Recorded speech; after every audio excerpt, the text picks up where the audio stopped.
the way you begin the day profoundly sets up the way your day unfolds. The Spartan warriors said it amazingly. They said, sweat more in training and you'll bleed less in war. So you look at most people and they begin their day like a 5-alarm fire. They start checking their email, they start, hitting the ground running. And so what the 5M Club method is really all about is the 20-20-20 formula. Simply, the first 20 minutes of your day is intense exercise, and we can get into why that's important in terms of dopamine and reducing cortisol and serotonin and norepinephrine. And then after that, the second 20-minute pocket, which we can get into, is all about reflection, which is where journaling, meditation. It's journaling and it's meditation and it's visualization, and you can do some affirmations. And guess what? You could just sit there in solitude and think.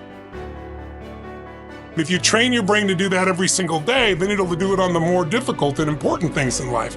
But I do my priming, I think you're familiar with, which is the psychological principle, where I take 3 minutes of those 10 minutes after I've changed my body, and I focus on 3 different events in my life that I'm grateful for. I usually pick 2 big ones and 1 small one. It could be as simple as a smile on my daughter's face, the wind against my skin, and it changes your biochemistry. And it's not some fake pump up positive thinking, they're real experiences. So it literally teaches your body to go in that state, because otherwise the environment we're in right now, there's a whole lot of uncertainty and fear. Then real fast, I do this 3-minute process that's kind of like a blessing. And then 3 minutes, the last 3 minutes are called 3 to Thrive, where I focus on 3 things I want to accomplish. But instead of thinking I want to accomplish, I see, feel, and experience it as done. I feel grateful, I celebrate it. And it trains your brain. So in 10 minutes, I'm done. Third thing that I'll do, I immediately send a message or a text or an audio message to somebody as a sincere compliment. It makes me constantly look for the good in the people I work with.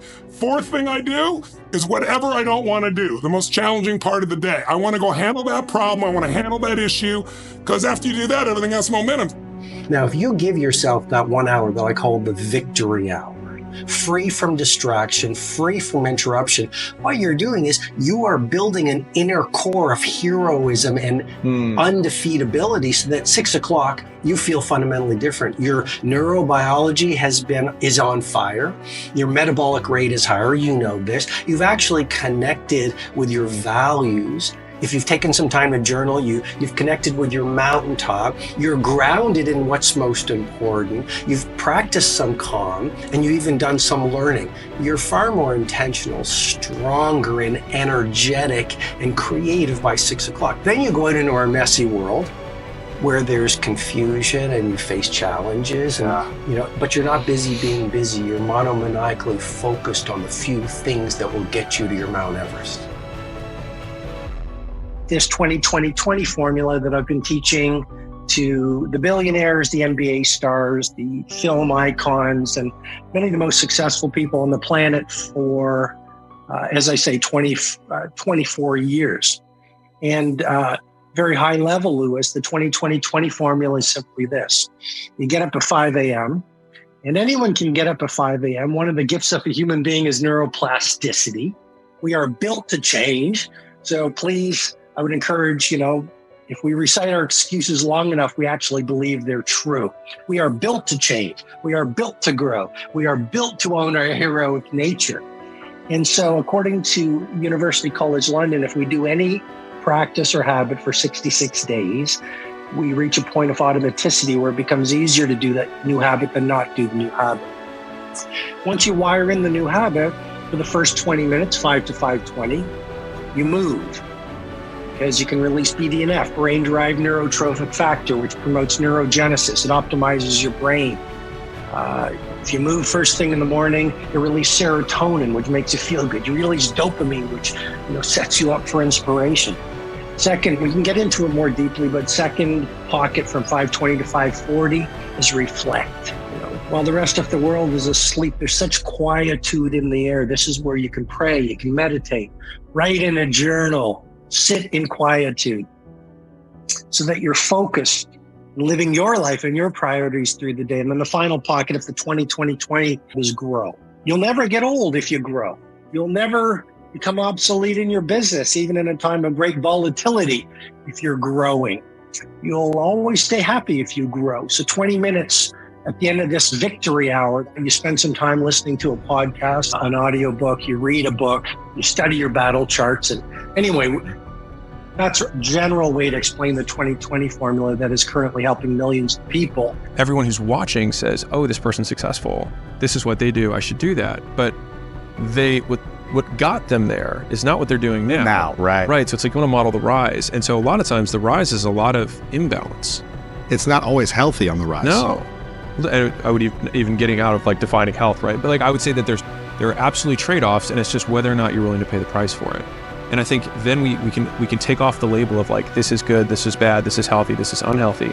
And I think that's where a lot of people spend all this time analyzing themselves, like feeling about their feelings, thinking about their thoughts, rather than just executing.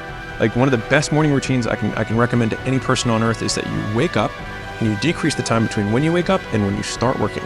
To doing your morning routine well is to optimize for what Tim Ferriss refers to as the lead domino. What's the thing that if I did this, it's going to make everything else easier down the road? So number one, a morning routine actually starts the night before. You want to get plenty of sleep. Why? Because that's going to optimize your cognition. The next thing you want to do is either meditate or work out. Typically, I will work out first. The reason that I work out is because it optimizes your cognition so that everything else is going to get easier. It also dramatically impacts your energy levels. Talk about two things that are incredible lead dominoes. If I'm getting sleep and optimizing my cognition, if I'm working out and optimizing my cognition, and I'm making sure that I have the energy levels that I need to get things done, now I'm really making sure that everything that I do after that is easier. The next thing that I do is meditate. Why? Because it optimizes your cognition. You want to make sure that you're getting all of your background radiation, the stress, the anxiety. You want to get that as close to zero as you can. That way, you think clearly. You get into what I call a calm and creative state, so that areas of your brain that don't often communicate are able to communicate, get better ideas that way. Again, lead domino, improving your cognition, lowering your stress levels, making sure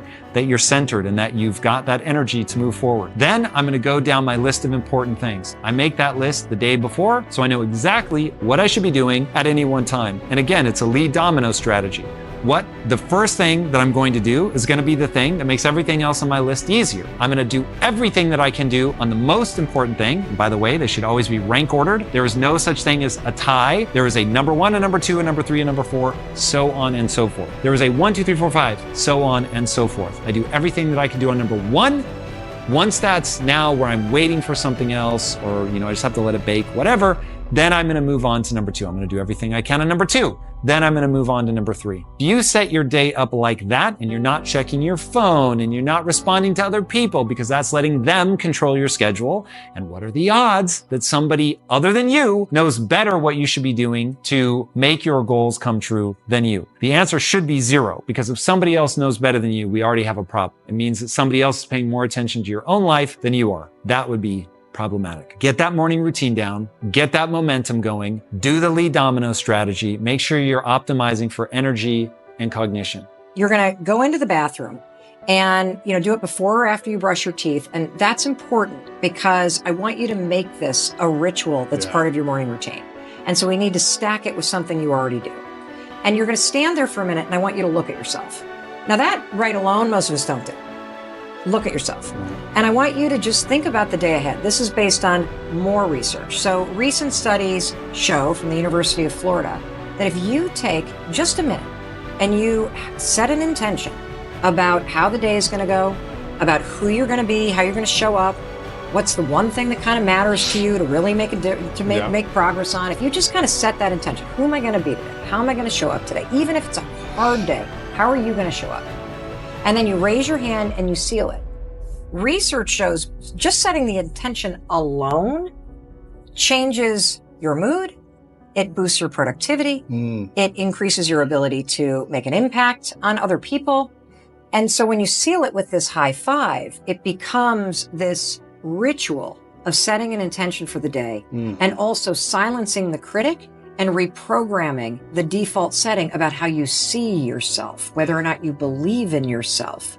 And you leave that bathroom feeling like the wind is at your back.